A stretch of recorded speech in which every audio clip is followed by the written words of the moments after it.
Have you ever been sewing along and realized that when you look at the back of your fabric, it's all loopy?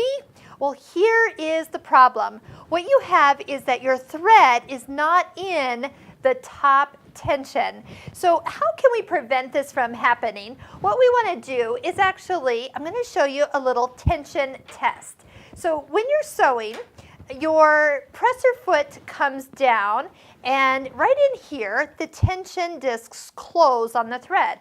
Well, when you thread the machine, if you don't get it all the way in and deep enough, when it closes, the thread is on the outside, giving you those awful loops.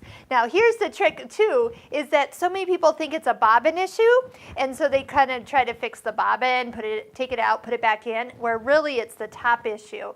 So here's how you can test that you have it in there correctly. When the presser foot is up, the thread pulls very easily through the machine.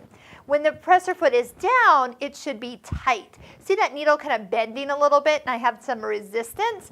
That is when your machine has squeezed on that thread. That's what the tension is actually doing. And that's why when you lift it up, it's really easy to pull the fabric out to the side and cut the threads.